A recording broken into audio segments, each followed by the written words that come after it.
In Godfather of Harlem Season 4, Episode 7, The Pawn Goes First, Bumpy Johnson and Joe Colombo's chess game heats up. This episode does not rely on firearms to strike hard. The silent actions, subtle betrayals, and strategic power plays have the greatest impact. The title nicely captures the episode's slow but deliberate pace. Pieces are sacrificed, but the ultimate goal is conquest. Bumpy Johnson's empire is under siege. The episode begins with Bumpy facing a legal challenge that threatens everything he's built. Fred Straub, the white businessman Bumpy earlier evicted, returns with a lawsuit claiming partial ownership of the St. Clair Club. But as more than just one bitter guy seeking vengeance, it has been proven that the Italian mob, notably Joe Colombo, is funding Straub's legal battle. Isn't just a courtroom drama, it's a mob strategy aimed at draining Bumpy's finances and calling his legitimacy into question. Colombo is attempting to own Harlem, both legally and spiritually. Rather than simply taxing it, Bumpy is now obliged to defend on two fronts, the streets and the courtroom. What is especially striking is how Colombo's style resembles that of a cool, calculating chess master. He's not making bold movements. Instead, he's gradually closing in, capturing pawns first like Straub before pursuing the king. Colombo's grip tightens. Joe Colombo continues to exert his control through bureaucratic precision, rather than sheer force. His tax on Bumpy's club remains in effect, and with legal backing, Colombo is tightening the rope even further. He's meticulous, protected, and even has the FBI on his tail, but he manages to maintain control. In this episode, Colombo's threat stems from his reserve rather than his reach. He is not attempting to provoke Bumpy into a gunfight. He intends to remove him from Harlem's power structure via legal, financial, and political pressure. It is a quieter, more insidious type of warfare. Frank Lucas wants back, and meanwhile, Frank Lucas returns to the fold, but not on a strong foundation. Frank, problems with the Italians.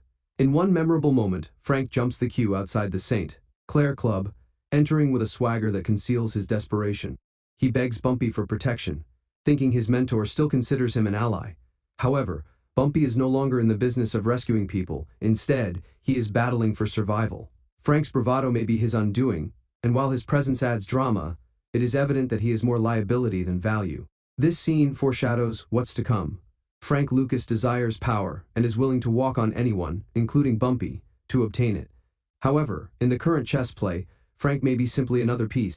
Elise discovers strength and conflict. On the other side of Harlem, Elise Johnson is expanding her involvement with the Black Panther Party. Her friendship with Sadiq, a fellow member, evolves not only romantically, but also ideologically. She is torn between her devotion to her father and her growing role in the revolution. In private chats with Sadiq, Elise begins to grapple with Bumpy's paradoxes. He fights for Harlem, yet profits from its vices. Her growing understanding signals a watershed moment. Elise is no longer merely a daughter, she is emerging as a leader with her own vision of justice. Mayme fights for respect. Bumpy Johnson also has a strong storyline in this episode.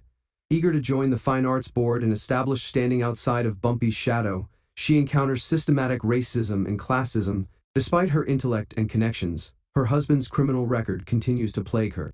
In one devastating incident, Mayme attempts to pawn her jewelry to fund her artistic endeavors. It's a quiet but powerful moment that demonstrates how much she's prepared to give up for a seat at the table. Mayme aspires to be more than simply a gangster's wife. She wants to be a cultural force. But the world keeps reminding her of the consequences of her relationship with Bumpy. Endgame begins. By the end of the episode, it's evident that Joe Colombo is playing a lengthy game, and Bumpy is lagging behind. Colombo doesn't need to shoot Bumpy to defeat him. He's satisfied to let Harlem's monarch crumble piece by piece. Lawsuits, taxes, and manipulation are the new weapons, and Bumpy must adapt quickly if he wants to survive. Bumpy's dominion is no longer secure from within or without, with Frank Lucas circling, Elise drifting apart, and Mayme fighting for autonomy. The Pawn Goes First is a gradual burn, but it sets the stage for an explosive finale. The question is, will Bumpy sacrifice others to continue in the game, or will he be the next to fall? Thank you for watching.